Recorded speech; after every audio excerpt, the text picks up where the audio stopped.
I'm Hillary Foster, and at 32, I watched my own father tip my grandfather's wheelchair into a snowbank on Christmas night.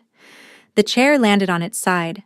The wheel kept spinning, ticking in the cold like a clock that didn't know it was supposed to stop.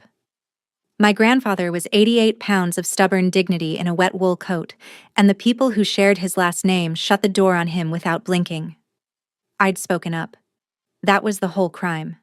I defended an old man at a dinner table, and my father's open hand caught me across the face in front of 12 relatives who suddenly found their plates fascinating. I thought that was the night we lost everything. 10 weeks later, a lawyer slid a folder across a polished table and told me what my grandfather had really been carrying all those silent years, and the number did not fit on one line. Welcome back to Calm Drama Stories, where ordinary families meet the moment that decides who they really are, and the quiet ones finally get the last word. If stories about dignity, justice, and standing up for the people the world overlooks stay with you, then you are in the right place tonight. Drop a comment and be sure to subscribe. Let me back up to before the snow. I cook for a living. 12 years in kitchens, the last 4 as sous chef at a farm-to-table place downtown, and that February the owner had finally said the word I'd worked toward since culinary school. Chef. My own line, my own menu, my name on the chalkboard. I'd built that the slow way, on burns and double shifts, and a studio apartment I could finally afford on my own, 20 minutes from the suburb where I grew up.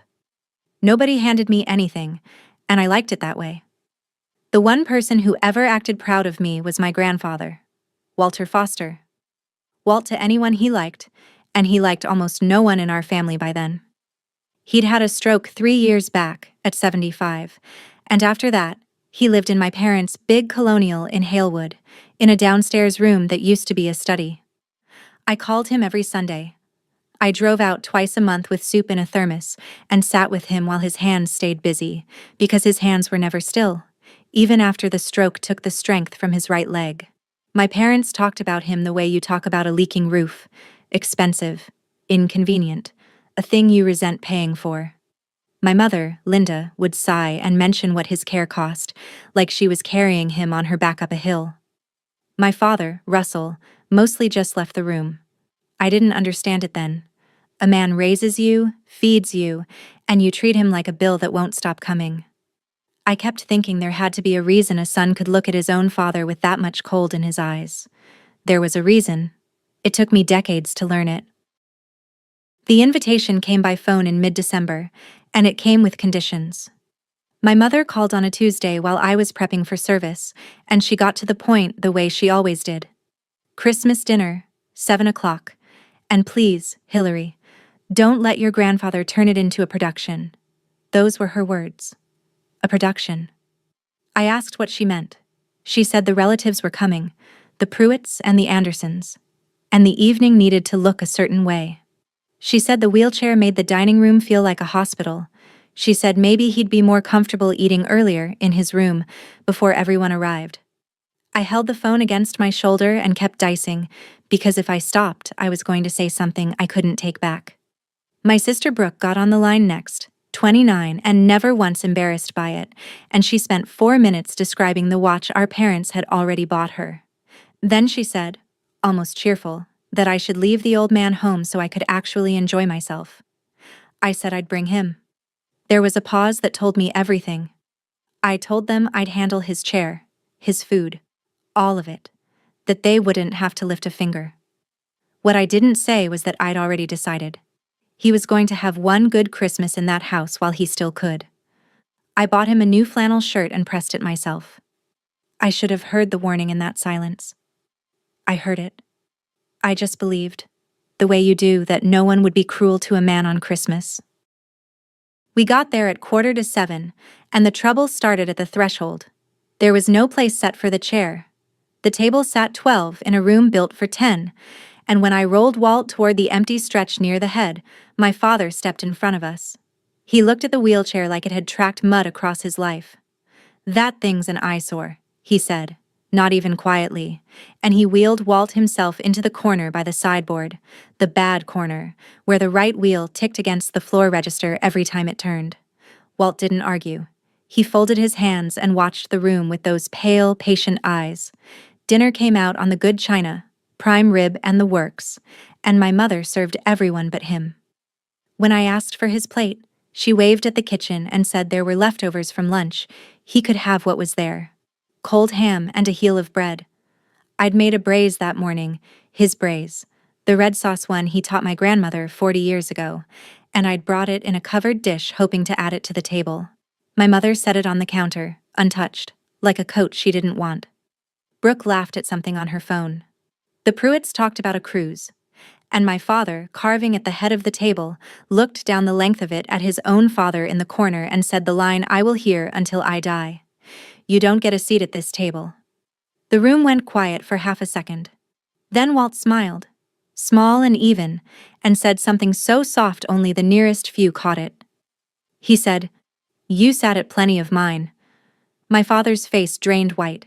He set the carving knife down too carefully. I didn't understand why a sentence about chairs had hit him like a slap. I would. I should have let it go. I know that's what you're supposed to say. But I'd watched a 78-year-old man eat cold ham off a paper towel while his family passed gravy over his head, and something in me stood up before my body did. I said it plainly, no shouting. I said, "He is your father, and you're feeding him scraps in the corner." The table stilled. My mother told me to lower my voice. I didn't raise it. I said, 12 people in this room and not one of you will give him a chair." My father came around the table. I thought he meant to walk me to the kitchen, talk it out, save face. Instead, his hand came up and across, and the slap turned my head and rang in my ear like a struck pan. 12 relatives looked at their plates. Brooke covered her mouth, but not before I saw the corner of it twitch. Walt started to push himself up out of the chair, his arms shaking, his whole body refusing the leg that wouldn't hold him, and I crossed the room and put my hand on his shoulder so he wouldn't fall. My cheek burned. My voice did not. I looked at my father and said, "You just hit me for asking you to be decent." He straightened his cuffs. He said it again, slower, like he was teaching me a rule of the house. "You don't get a seat at this table. Either of you." I understood then that this was never about a chair. It was about who counts as family, and we had just been told. My grandfather's hand found mine on his shoulder and squeezed once, steady, almost calm. He wasn't surprised. That was the part that scared me. My mother made it official. She walked to the front door and opened it on the December dark, and the cold came in across the entryway like a verdict. "Out," she said. "Both of you." She didn't yell. She used the voice she used for canceling subscriptions. "We're done carrying dead weight." The word landed on Walt and on me at the same time, and I felt him flinch beside me, the only time all night his face moved. I want to tell you I made a speech. I didn't. I just got behind the chair. But here is the thing I need you to understand, because it matters to how I slept later. I did not wait to be thrown out. I was already turning his chair toward that open door. If he goes, I go, I told the room, and I meant it as a choice, and not a punishment. The Pruitts studied the carpet. My Uncle Dale looked like he might speak, opened his mouth, and then reached for his wine instead. 12 adults watched a man in a wheelchair get rolled out into 9 degrees, and the loudest thing in that house was the tick of the bad wheel on the hardwood. My father followed us to the porch, not to help, to make sure we left. Behind him, the dining room glowed warm and yellow, prime rib steaming, my untouched braise cooling on the counter. The door shut, the deadbolt turned, and we were 2 people and a wheelchair on a frozen lawn, with my grandfather's breath fogging in the porch light, and the spinning wheel slowing, ticking down to nothing. I should have been frightened. Mostly I was clear. I have always been better in a crisis than in a quiet room. I tucked my coat around his knees and got us moving. Getting him off that lawn was the first hard thing. The path hadn't been salted, and the wheels caught on a ridge of ice, and the chair went over sideways into the snowbank by the mailbox. Slow and almost gentle, Walt's arm flung out to catch a fall that snow softened anyway. I had him upright in 10 seconds. His sleeve was soaked, His hand was already going stiff and red, and the bad wheel was packed with snow so it didn't tick anymore, just dragged. I half lifted, half rolled him the 40 feet to my car. He weighed almost nothing. That's a thing nobody warns you about, how light the people who raised you become. I got him into the passenger seat, folded the chair into the trunk, cranked the heat, and put my own gloves on his hands one finger at a time while he told me, through chattering teeth, that he was perfectly fine and that I drove too fast. I did not drive too fast. I drove the 20 minutes back to my apartment on roads gone to glass, and I talked to him the whole way about nothing, the menu, the snow, a cook who'd quit, just to keep his eyes open. I carried him up one flight because the chair wouldn't fit the stairwell turn, came back for the chair, and got him into my bed under every blanket I owned. He was shivering for an hour. I made broth and held the mug for him. Around midnight, the shaking stopped and he slept, and I sat on the floor by the bed in the dark and did the math on what came next. One bed, one income. A man who needed warmth and medicine and time. I didn't cry. I made a list. I didn't know it yet, but the cold from that night had already settled somewhere in his chest, and a clock had started running. We figured out a life in a 400-square-foot apartment. I gave him the bed and took the couch and told him it was good for my back, which was a lie he let me tell. Mornings, I'd help him wash and dress before my shift. Evenings, I'd come home smelling like the grill and find him by the window with a strip of scrap pine and his pocket knife, his hands moving the way they always moved, peeling thin curls of wood onto a folded newspaper. The first weekend, I finally fixed that bad wheel. The bearing was shot, had been for months, and when I asked why he'd never had it replaced, he said replacing things you can fix is how a man goes soft. So I oiled it and packed it and got the tick out of it, and while I had the chair tipped on its side, I noticed something carved into the underside of the wooden armrest, small and deliberate, 2 letters worn smooth by his thumb, W and O. I asked him what it stood for. He said, an old habit, and changed the subject to whether I'd salted the broth enough. That night, he finished the thing he'd been whittling and set it on the windowsill. A bird, a little wren, plump and tilted, mid-hop, so alive it looked ready to scold me. I'd seen him carve them my whole childhood and never thought to wonder why. There were dozens of them, once on shelves, in houses we no longer visited. He turned it in his fingers and looked at it a long moment, the way you look at a photograph. W and O, I thought. Wren and something. I let it go. When you're tired enough, the strangest things stop seeming strange. I had no idea I was living in the middle of the answer to a question I hadn't asked yet. Money got tight fast, the way it does when one person's paycheck has to stretch over 2 lives. Walt's medications ran $400 a month even with the discount card, and his old plan had been tangled up in my parents' household somehow, so for a while I just paid cash and sorted the paperwork later. I picked up brunch shifts on my 2 days off. I stopped buying coffee out, which sounds small until you've done it for 6 weeks.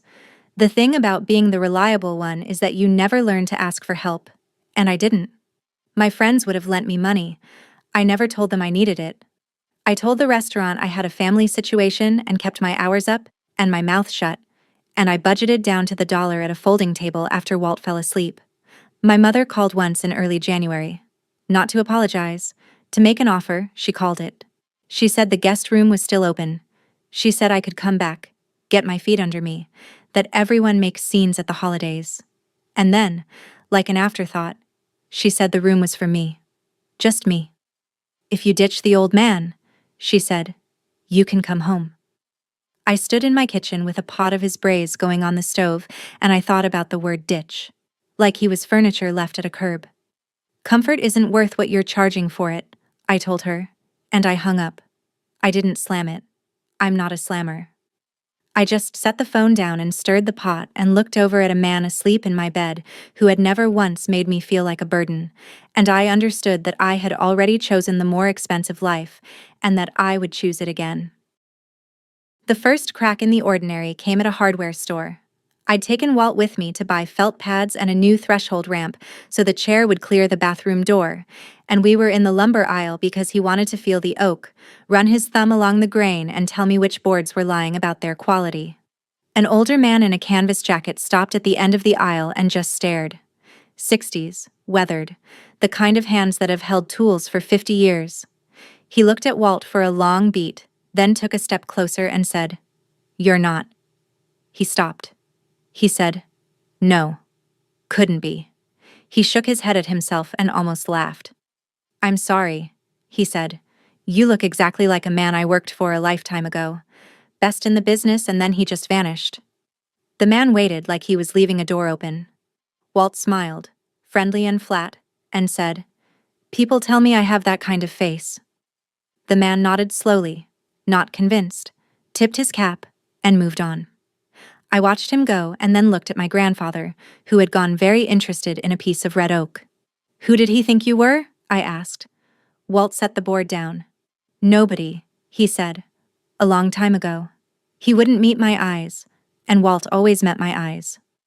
On the drive back to my apartment, I kept glancing at him, this frail man in my passenger seat who'd once made a stranger stop dead in a lumber aisle, and I felt the first small itch of a question. Best in the business at what? I let it sit. I had a double shift that night and a man to feed first. But the itch didn't go away. Some questions, once you notice them, just wait for you. My family didn't go silent. That would have been a mercy. Instead, they kept a steady drip going, just enough to remind me where the door was if I ever wanted back in. Brooke texted me a photo of the watch on her wrist with a caption that read, "Enjoy your charity case." My mother sent a long message about how I was throwing my life away over a man who wouldn't last the year, framed as concern, sharp as a fillet knife, under the gentle words. My father said nothing, which from him was its own message.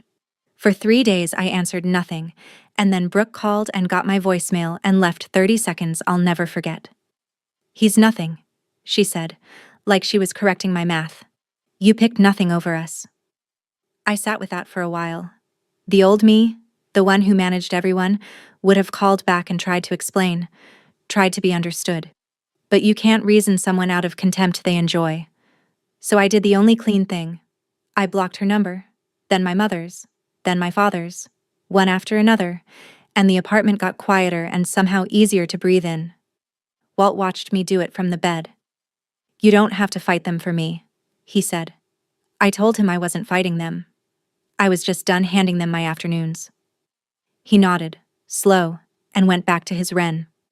I want to pause here for a second because if you've ever sat at a table where people who share your blood watched you get hurt and said nothing, then you already understand why I couldn't walk away from him.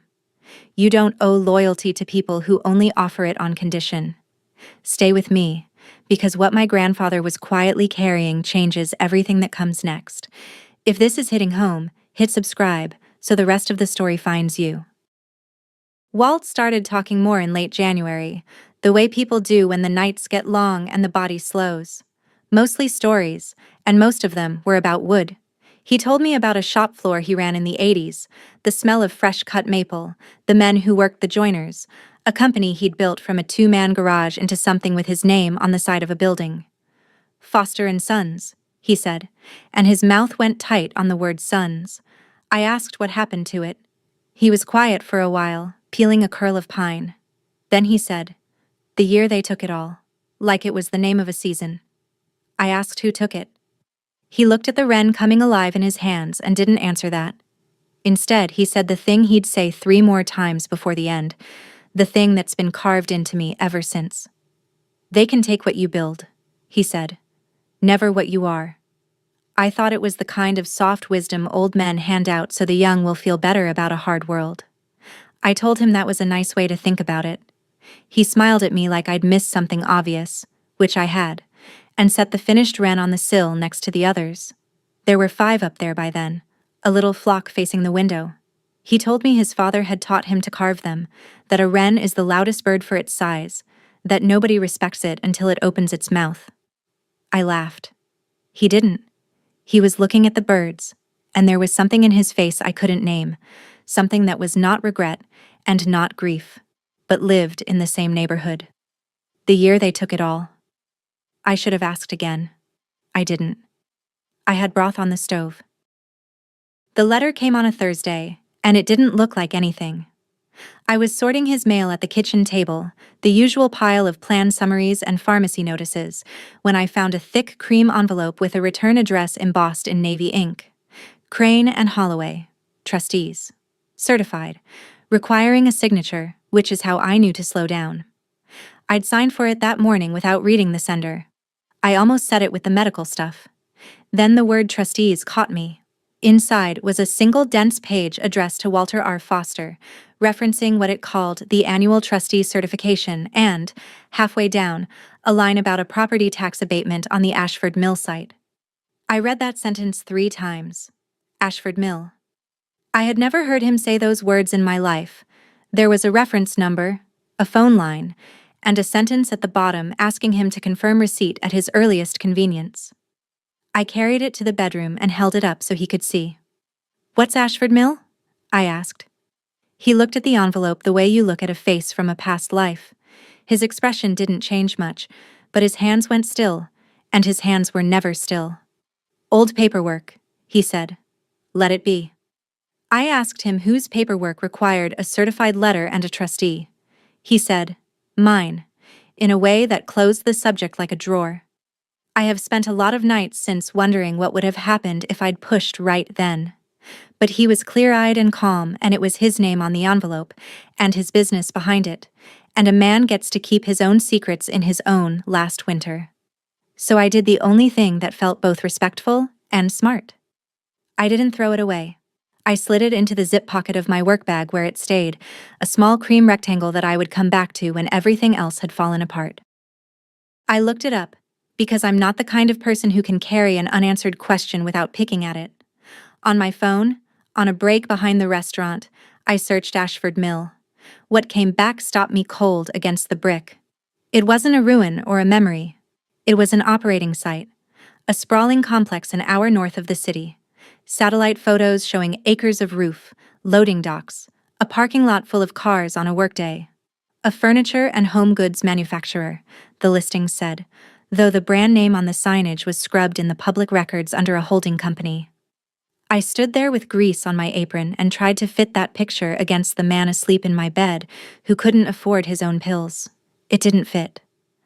I went home that night and asked him once more, gently, plainly. I said, "Ashford Mill is real, it's huge, and it has your name on a trustee's letter." I told him if he was in some kind of trouble or owed someone, I wanted to help. He took my hand, and his grip was stronger than it had any right to be.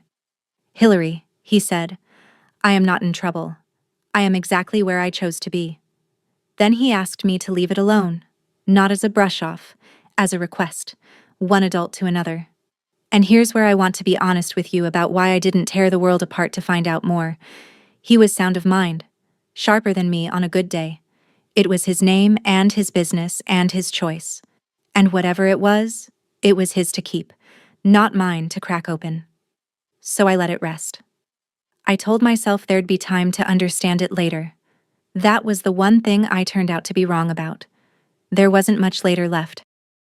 There was a good day in early February, and I hold on to it. My one full day off in 3 weeks, sun on the snow, and I decided to cook the way I cook when nobody's paying. I made his braise. The real one. The red sauce pork shoulder that takes 5 hours and can't be rushed. The recipe he taught my grandmother in 1981, and she taught me before she passed. I browned it slow while he sat at the kitchen table directing me like a man who'd never lost an argument about food in his life. "Too much heat," he said. "Let it sweat. Don't fry it." The apartment filled up with garlic and bay and the kind of smell that makes a small place feel like a home instead of a waiting room. We ate at noon like royalty off mismatched plates. He had 2 helpings, the most I'd seen him eat in weeks, and he closed his eyes on the first bite the way you do when a taste reaches all the way back. After, he carved while I did dishes, and when I sat down he held something out to me across the table. A wren. Smaller than the ones on the sill, finer. The feathers scored in with a detail the others didn't have. "For you," he said.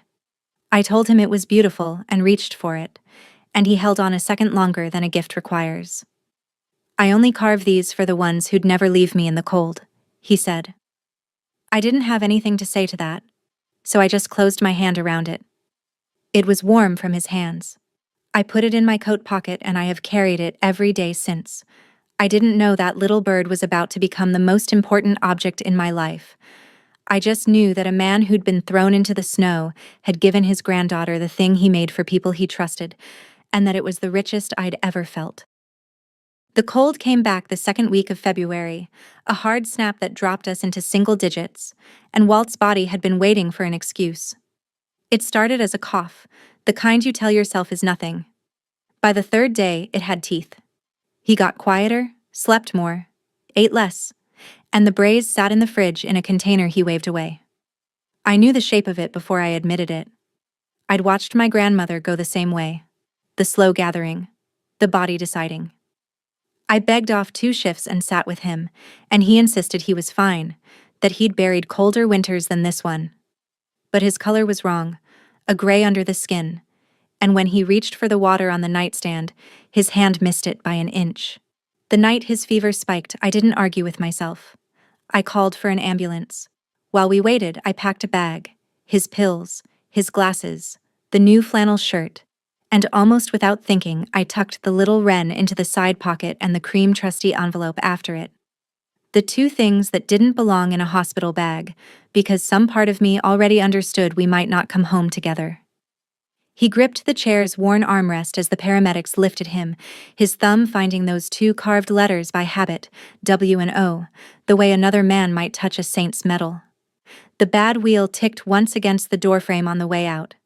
I locked the apartment and followed the lights, and the whole drive I kept my voice steady on the phone with the hospital, professional, calm, a woman who's good in a crisis.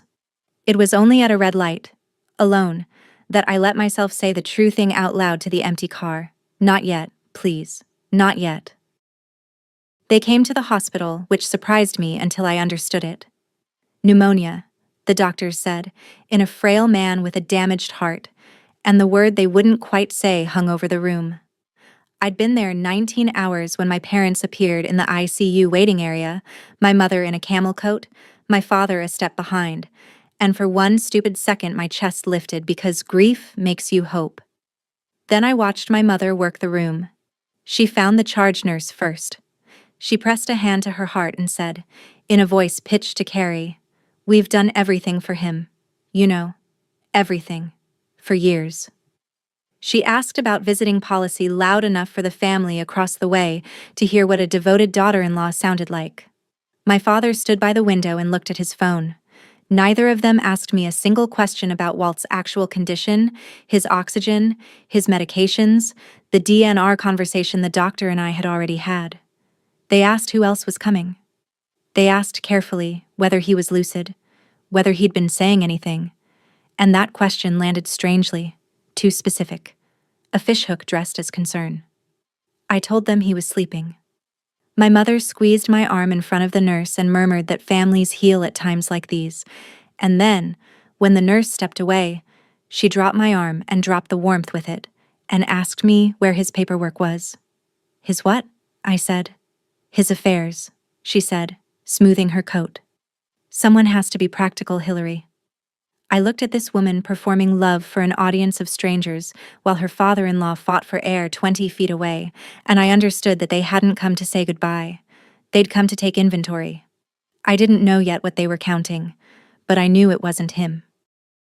He woke in the small hours, clear as a bell, the way the dying sometimes surface for one last lucid tide. The machines hummed. My parents had gone to a hotel. It was just us. He asked me to crank the bed up so he could see me properly, and I did. He looked at me for a long time. Then he reached for my hand and pressed something into it, and I realized he'd had me bring his things to the bedside, the wren and the cream envelope both, and he was giving them back to me with purpose. "Keep these together," he said. I started to say something soft and he stopped me. "Listen," he said. "When this is done, and it's nearly done, you don't fight them at the funeral. You don't argue about flowers or who speaks. You let them have the noise. He squeezed harder. You call Tom Crane. The number's on the letter. He'll explain what I never could find the words for. I asked him to explain it now, while he could, and he shook his head, a small smile. Some things you have to be shown, he said, not told. They wouldn't believe me if I shouted it from this bed. He looked at the wren in my palm. They can take what you build, he said again, slower this time, like he was handing it to me to carry. Never what you are. Remember that when the lawyer's done talking. I told him I loved him. He told me I was the only one of them who'd earned the right to say it, and that he'd known what I was made of since I was 5 years old and gave my whole birthday cake to a kid who had none. Then he closed his eyes, still holding my hand, and I sat with him in the hum and the dark, and didn't let go. He died at 4:51 in the morning, the way he'd lived the last weeks, quietly and without complaint, his hand cooling in mine before the monitor caught up to the truth. I won't perform my grief for you. There are people who fall apart loudly and people who go very still, and I'm the still kind. I sat with him until the sky outside the window turned the color of old pewter. I thanked the night nurse who'd been kind, and I signed the forms as steady hand signs.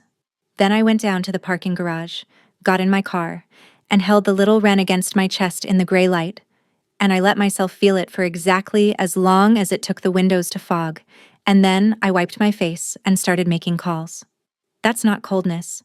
That's how some of us love, in logistics, in the doing of the next right thing. I called the funeral home he'd once mentioned, on a quiet street I'd driven past 100 times. I called the restaurant. And then, because his voice was still in my ear, I took the cream envelope out of my bag and dialed the trustee line, Crane and Holloway, and left a message for a man named Tom Crane that my grandfather, Walter Foster, had passed in the night, and that he'd told me to call.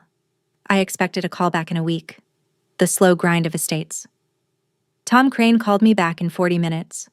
His voice was careful and warm and absolutely awake, like a man who'd been waiting a long time for this exact phone to ring. I'm so sorry for your loss, Ms. Foster, he said. And then, before I could speak, he said the sentence that tilted the floor. There's a great deal we need to discuss, and almost none of it can happen over the phone. My parents took over the funeral within a day, exactly as Walt had predicted. They reappeared the moment there was a thing to be seen managing. My mother booked the cheapest package at a chapel across town, told the relatives it was what Walt would have wanted, simple, and scheduled it for a Tuesday morning when fewer people could come. My father handled what he called the estate, which, as far as anyone knew, amounted to a wheelchair, a suitcase of clothes, and whatever was in a modest checking account. They didn't ask me to speak. They didn't ask me anything except, again, where his documents were, and again, that question had a hunger under it I couldn't place. I let them have the noise, like he'd told me to. But there was one moment I keep turning over. The night before the service, I went by the Colonial in Halewood to drop off a box of his things they'd demanded, and I found my mother alone in the kitchen. No audience, no coat, holding a coffee cup with both hands like she was cold from the inside. She looked older without the camel coat on. She said, not really to me, that she grew up with nothing, that she'd worn the same 2 dresses through high school and learned to smile so no one would see the holes in her shoes. She said, poverty is a smell you never get all the way off you. For one breath, I saw the frightened girl under the hard woman, and I almost reached out. Then she caught herself, set the cup down, and the shutters came back over her eyes. Don't look at me like that, she said, sharp again. We did what we had to. Some of us couldn't afford to be soft about old men. And just like that, the moment was gone, sealed over, and she was telling me to use the side door on my way out. I went.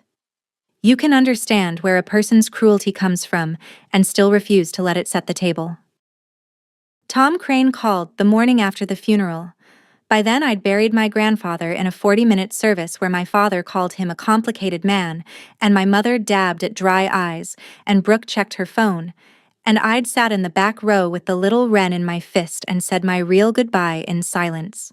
So when Crane's number lit up my screen, I almost let it ring. I'm glad I didn't. He told me there would be a formal reading of Walter Foster's will, that it was required given the size and complexity of the estate, and that my presence was not optional. The size and complexity. I asked him plainly what that meant.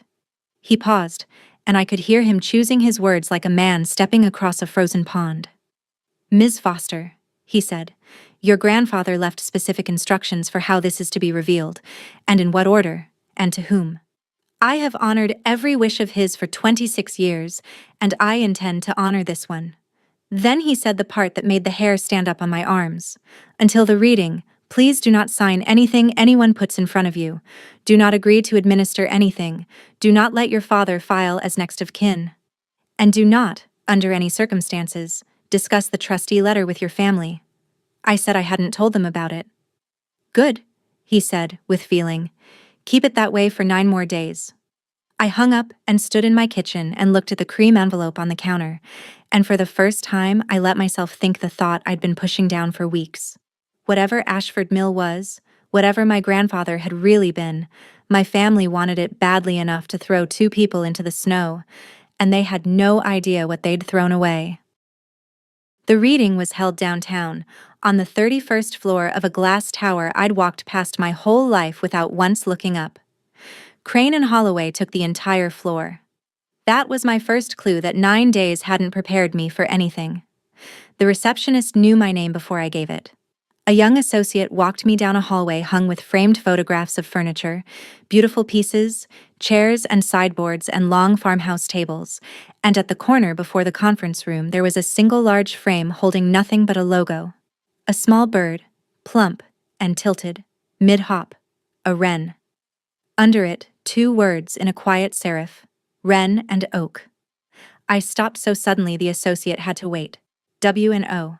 I put my hand in my coat pocket and closed it around the little carving and felt the floor of my understanding shift an inch. The conference room was already filling when I came in. My parents sat near the head of the table in their good clothes, my father drumming his fingers, my mother's chin lifted, Brooke beside them filming the view on her phone. And there, at the far end, in a gray suit that no longer fit him quite right, sat Gerald Voss. I knew the name the way you know a name from old arguments overheard through doors, my father's one-time partner, the lawyer, a man Walt's mouth had gone tight around once or twice. Voss looked like he'd rather be anywhere else on earth. He kept clearing his throat and checking the door. My family thought they'd come to divide a suitcase and a checking account. They'd dressed for a formality. At the head of the table, an older man in shirt sleeves squared a thick folder against the wood and looked, for just a second, at the empty space beside his chair where someone had wheeled in a familiar old wheelchair. Tom Crane. He caught my eye and gave the smallest nod. Then he began. Tom Crane did not raise his voice once in the next 20 minutes, and he didn't have to. He introduced himself as the trustee and personal counsel to Walter R. Foster for 26 years. He said he would read the estate into the record in the order his client had instructed, and he asked that questions be held. My father said, with a little laugh, that he didn't think this needed to take long. Crane looked at him for a moment and then opened the folder.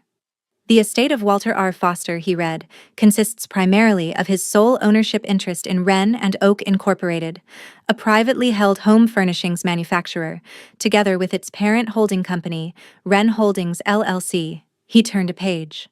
As of the most recent audited valuation, he said, the combined enterprise is worth approximately $1.1 billion. The room did not gasp. It went silent in a way that's louder than any gasp, the silence of every person doing the same impossible math at once. My mother's chin came down. Brooke lowered her phone. My father's fingers stopped drumming. 1.1 billion, Crane repeated evenly, in case anyone needed it twice. He went on. The estate further includes the real property held by Wren Holdings, comprising 100 parcels across 11 states, manufacturing sites, showrooms, warehouses, and the flagship Ashford Mill complex. He looked up. Many of you, he said mildly, have furniture in your homes that your grandfather and father-in-law built. You simply never knew his name was on it. He let that sit. Then he reached over and set his hand on the worn arm of the wheelchair beside him, on the very spot where 2 letters were carved into the wood, and he said, "This chair, which he insisted I place here today, carries his maker's mark. W&O. It is carved into every piece his company has made for 25 years. He turned the little framed logo on the table to face us, the Wren mid-hop. And this, he said, his mark before he had a company at all. The bird he carved by hand and gave only to the people he trusted. Across the table, my hand was in my pocket, wrapped around the exact same bird, warm where I'd held it for 9 days. I understood then what I had been carrying. My father found his voice first because men like my father always do. "This is absurd," he said, half standing. "If Dad had $1 billion, why was he living in my house eating my food?" Crane let the question hang until it embarrassed the man who'd asked it. Then he opened the second section of the folder. To answer that, he said, "We have to go back 27 years. He laid out the documents one at a time, naming each for the record. There was a forensic examiner's report. There was a power of attorney dated to a week when Walter Foster lay in a hospital bed after his first cardiac event, his signature on it shaky and, according to the examiner, not his at all. There was a share transfer agreement moving controlling interest in Foster & Sons Furniture to a partnership of 2 men, executed while the founder was sedated and incompetent to sign. A transfer carried on a forged hand," Crane said quietly, "moves nothing the law will recognize. In the eyes of a court, those shares had never lawfully left this man at all." Then he read the 2 names on that partnership into the record. Russell Foster, Gerald Voss. The silence changed temperature. At the far end of the table, Voss stood up too fast, said he had a call, and found the associate quietly blocking the door. "Sit down, Mr. Voss," Crane said, without heat. "Your client is also you." My father's face had gone the gray I'd last seen on a hospital monitor. "They stole it," I said, the first words I'd spoken in that room, and they came out steady. "They forged his name and took his company while he was dying in a bed." Crane nodded once. "Your grandfather knew," he said. "He had the documents examined the moment he recovered. He chose not to spend his remaining decades in a courtroom, fighting the son he'd raised. He chose to build again instead. So he started over at 51, quietly, through a holding company, and over 25 years he built something 10 times the size of what was taken from him. And he kept the proof of the theft in this folder, with instructions that it be read aloud on this exact day, in this exact room, to your exact faces." My father sat down because his legs stopped holding him. The man who'd told an old soul he didn't get a seat at the table had just learned whose table it had always been. There was a third section, and Crane read it like a man laying the last card face up. "Over the past 4 years," he said, "Wren Holdings acquired, on the open market and through intermediaries, the senior debt of Halewood Furniture Company." My father's head came up. Halewood was the company he'd renamed after the theft, the one he'd run into the ground, the one I'd overheard him on the phone calling stretched thin. Crane named the figure. The note was deeply in default. "Wren Holdings," he said, "is Halewood's primary creditor, with the right to call the loan in full." And then, almost gently, he turned the final page. "Additionally," he said, "the residential mortgage on the property at 14 Ashford Lane in Halewood, the family home, was assigned to Wren Holdings 16 months ago." My mother made a small sound. That was their house. The colonial with the warm yellow dining room, the locked deadbolt, the porch where they'd watched us roll into the snow. The roof over their heads belonged, on paper, to the estate of the man they'd called Dead Weight. The phrase came back to me whole, in my mother's flat cancel-a-subscription voice. "We're done carrying dead weight." I looked at the folder, at the Wren on the table, at the empty wheelchair, and I almost laughed. Not from cruelty, from the sheer arithmetic of it. The dead weight they'd thrown into the snow had been holding their mortgage the entire time. Crane closed the folder and set both hands flat on it. "And the disposition," he said. "The entire estate of Walter R. Foster, Wren and Oak, Wren Holdings, the properties, the controlling interest, the right to every claim arising from the documents I've just read, is left, in its entirety, to his granddaughter." He looked down the table at me. "Hilary Marie Foster," he read. There were no other beneficiaries named. My father turned to look at me, and his expression was something I'd never seen on him in 32 years. It wasn't anger yet. That came next. It was the face of a man watching a door close from the wrong side of it and recognizing, finally, the sound. Then my father exploded, the way I think he'd been waiting his whole life to explode, and the room got its power inversion. He came up out of his chair shouting that it was a fraud, that I'd manipulated a sick old man, that no court would uphold it, that he'd spent thousands on that man's care and was owed, the word cracking in his throat. He pointed at me across the table and called me a liar and worse, and spit flew, and the associate moved a step closer. My mother switched modes like a dial turning, the hardness melting into tears on command, sobbing that she'd loved Walt like her own father, that this was a misunderstanding, that surely her own daughter wouldn't put her out on the street. Brooke just stared at me, and for 1 second, one honest second, something crossed her face that wasn't calculation, a flush of plain shame. There and then gone, swallowed back down. Voss had his head in his hands, and I sat in the middle of all that noise and felt the strangest thing settle over me. Calm, not triumph, calm. Because I finally understood that I didn't have to match their volume, that I never had. I waited until my father ran out of breath. Then I spoke, and I spoke quietly, so they had to stop to hear me. "You hit me," I said, "for asking you to give an old man a chair." He looked at me. I let the next part land soft. "He earned every table you ever sat at," I said. "The one you stole, and the one you're standing in." My mother started to say my name and I held up one hand and she stopped. I took the little wren out of my pocket and set it on the table where everyone could see it, this tiny carved bird beside a $1 billion folder, and I said the words he'd handed me to carry, in his voice and mine at once. "You took what he built," I said. "You were never going to touch what he was." Nobody answered me, because there was no answer. The loudest man in the room had gone silent, and the quiet woman in the corner had the floor. Tom Crane looked at me with something that might have been pride, the kind a man feels finishing a job he made a promise about a long time ago. "Now," he said, to the room, "shall we discuss what happens next?" What happened next was not revenge in the way the word usually means. I'd had 9 days and a lifetime to decide what kind of person to be at this table, and I'd decided to be his.